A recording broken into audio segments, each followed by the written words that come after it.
Yo, what's going on, guys? Back with another video today. Now, I know it's been a while since I've checked in with you guys and done a video. Just thought I would quickly do this one for you. The reason being is I was doing some coaching with one of the guys I coach recently, and he was asking me, "Oh, how do I get good at my pitch? How do I get good at objection handling? Like, I really want to get good at those two bits." Now, I'm going to talk to you a little bit about why that stuff isn't as important. Now, part of this video will be a little bit contradictory, and the reason being is because, of course, those things are important to get good at. However, it is nowhere near as important as what I'm about to talk to you about. It is not as big as a needle mover as the things I'm about to go into discussion about. Okay. So, the most important thing in sales, without a doubt, and your sales calls is discovery. Now, I'm going to explain a little bit as to why a bit later on and my reasons behind that and give you guys some actual information. But if you get a really, really good discovery, and I mean better than the average person, you really are able to pick people apart. The selling does itself. You don't need to get a good pitch. You don't need to have good objection handlings or handling in general. You will just breeze through the call and the person's going to say yes. If your discovery is super, super, super solid, you will honestly just be able to breeze through the call and the sale will just naturally happen itself, right? If you're just getting into setting, it is easily the best thing you can master. I know tons and tons of closers who have shit discoveries. So it is really, really important if you are getting into sales, if you are starting a setting, to really master the discovery. And if you get a really solid discovery, the rest of the, your pitch, your objection handling, things like that, you can work on that stuff in the background, but honestly, you won't need it as much. Okay. So the myth nowadays, is, most beginners believe in sales. It's all about the pitch. It's all about objection, handling objections. If you get this right, you'll set, you'll close, you'll sell more, all of these things, right? People are itching to get to that part to sell. It gives off commission breath.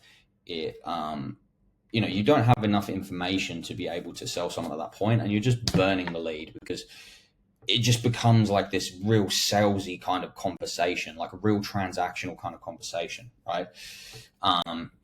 Spending time trying to perfect these areas at the start is not going to harm you, but it is stupid, in my opinion, right? Some people may disagree with me, but in my opinion, it is stupid because basically what you're doing is you're trying to perfect overcoming the obstacle instead of just eradicating the obstacle altogether, right? Why would you not do the option of eradicating it? Why would you just give yourself the drama of having to get over that hurdle every time? In my opinion, it doesn't make sense. If you get a really, really good discovery, a really solid discovery, those two end parts, it's like a minimal chance you'll need them because you've done such a good job at the start, right? So people get into sales saying they want to master the pitch, they want to master objection handling. No, master your discovery. Now, I'm not going to lie to you, it probably is the hardest part of a sales call is the discovery, to get really, really good at the discovery. But if you do get good at it, you will be better than most sales reps in the industry these days. And I can promise you that. So a little bit on why discovery wins. Now, it builds emotional investment, not just logical interest.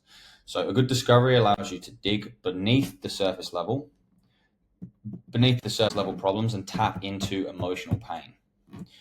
Now, when a prospect, I don't really like using the word prospect, but just for you guys, when a prospect hears themselves describe the frustration, cost, or pain of their current state, they convince themselves. I want you guys to think of it, right? If someone tells you something, it's, you might listen, it's kind of powerful, whatever. But if you tell someone else something, it means twice as more. You've admitted it not only to the person you're telling it to, but also yourself. So you move from, what you're offering sounds interesting to the prospect or, the client, I like to say client, actually then move to the state of, oh shit, I actually need to fix this. This is an issue, right? So emotional investment turns browsers into buyers, even if they aren't actively consistently looking. They don't understand that they need to solve their situation right now. If your discovery is good enough, that will put them in that pocket. So, like mentioned, the discovery converts the unaware. It turns a maybe into a must. People don't act unless they understand the gap from where they want to be, from where they are to where they want to be is clear. It's big enough, and that is all built in discovery. So, Most people tolerate their situation. Your job is to really shine the spotlight on it and bring it to surface. So we were talking about the pitch, mastering the pitch. Discovery makes your pitch irresistible. So once you know exactly what they care about, what their goals are, where they're trying to get to, your pitch will just write itself. One of the guys I coached recently, I've been coaching him since April. He actually said something to me that was very interesting, and it's actually true. The pitch is just a summarization of your discovery. You're just summarizing everything, all of their problems, and then offering the logical solution, right? So you're not reading a script, you're just showing them the bridge between the pain and the desire, and it just makes the offer feel way more tailored, even if it's the same offer you give to everybody else. That shouldn't be irresistible there, my bad. So even if it's the same, if you tailor it, if you really include in your pitch exactly what the person's told you in the discovery, exactly what their problems are below the surface level, exactly what they're trying to resolve, and like the reason they're trying to resolve it and what resolving actually means to them, your pitch will just write itself, right? And this is the issue when people have shit discoveries, and why people get objections is because you go to a point of pitching, and because you haven't done a good enough job in discovery and you haven't uncovered enough, objections come up. Because how can you offer a solution to somebody's issue if you don't understand the problem enough yourself? You can't. It just looks salesy. So if you've done a good job of really understanding the problem to its core, and then you pitch, it makes it seem like, hey, I know enough about this situation now to be able to give you a viable solution, right? Think about it like a doctor. If you went to a doctor, and when you got to the doctor, you said, hey, doctor, I've got a sore throat, I've got cold, not feeling very well during the night. And he goes, okay, no worries. And he just checks your throat, looks down your throat and says, oh, okay, like it's a bit red, and then just writes you up a prescription without asking you any more questions. You'd be a little bit hesitant to trust that guy. You'd be like, well, that was a bit weird. You've not really done any tests. You've not really asked me any questions. You've just quickly had a look at my throat and said, I need all of this medication. That doesn't really make sense. The point is, if you ask enough questions and gather enough data in the start, and ask how this situation is actually bothering them, and you really uncover this below the surface level, then you have enough to prescribe. Then you know enough to prescribe. So that's why discovery is so important. So, and that's why I put it at the bottom here. The sale happens before the pitch. You can't sell someone who doesn't feel like they need to change. Most failed pitches are a result of a weak discovery. I tell guys I coach this all the time: is if you get objections, it's either because it's because your discovery was shit. And yeah, if you have to convince during the pitch, you've already lost. You're just going to get more objections, more, you're just better off just absolutely nailing your discovery, and then the rest of the call will be a breeze.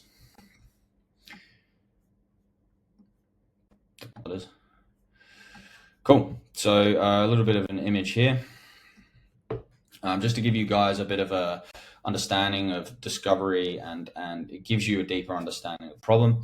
So when you start your discovery, you'll often get answers here, which is real surface level.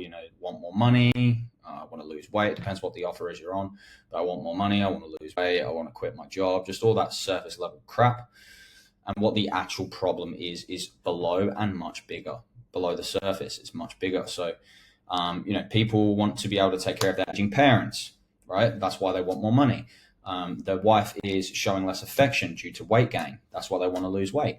Their boss doesn't give them any time off, and they feel like they're losing years with their young kids. That's more than just, I want to quit my job. So it's your job to extract this kind of information through your questioning, because someone's problem is always a lot deeper than just, I want to make more money, I want to lose some weight. There's always deeper motivations and reasons behind it. There's a sequence of actions that always happens for a human being to decide to make a decision or decide to make a change. It's never just, I wake up and go, I want more money. There's a sequence of events that, of course, everyone wants more money, by the way, just who doesn't? But there's always a sequence of events of why you want more money. Hope that makes sense. So the ROI of doing this right, if you're saying you get a higher show up rate, you get higher close rate, even if you're not the closer, and little to no resistance when pitching. and it builds a long-term skill, not just short-term commission. Now, I'm going to give you a little bit of a story about one of the guys I've been working with since April. So I've been working with him since April. I've basically taken him he's in his first setter gig now, and I've taken him from that and just been working with him on that since April. He's one of the best setters I've heard probably ever, to be honest with you. And the reason being is because he's so good at being able to dig below the surface now that he, within the first minute or two, has information on not just the symptom of the issue, which, for example, I want more money. That's a symptom of the actual problem, right? He's so good at digging below that to a point of knowing what this person's actually dealing with, the pains and frustrations, the annoyance, how it's trickling into their day-to-day life and really bothering them, that he is wrapping up his calls within like 15 minutes. His closing rate is through the roof. He's getting he basically gets zero resistance when he's pitching at all, and he hard frames them, basically telling them that they're going to get sold to on the closing call. And yeah, I don't see that guy not succeeding in any setting role going forward, right? And the reason being is because he listened and said, I'm going to go all in on mastering the discovery, not all in on mastering all this other crap that people are telling me to master. I'm going to listen to what you're saying, get better at the discovery, improve at the discovery, and then that way I will be able to have more success. And that is exactly what is happening now. I think he makes anywhere between sort of 5 to 6 to 7K a month at the minute, which is really good for a setter. It's kind of what you want to be aiming for when you're getting into the industry. And like I said, this is his first setting gig. He started in April. So that guy, he lives in Southeast Asia. He lives a very good life. No problems at all, no issues. So that's pretty much it for you guys today. I hope that helped. If you guys have any questions on this, let me know. There, guys. Now, just wanted to say, if you guys are interested in sales, you guys want to know more about sales, you like the content, send me a message, comment, send me a message on Twitter, send me a message on Instagram, comment below, let me know that you're interested in getting into sales. I will happily help you out. And any questions you guys have going forward, please feel free to comment. And like I said, feel free to message if you want to get into sales, if you want help getting into sales, if you want to start looking for roles, anything with that regard. I'm more than happy to help you guys. Click down below, subscribe, send me a message, comment, all that fun shit. Peace.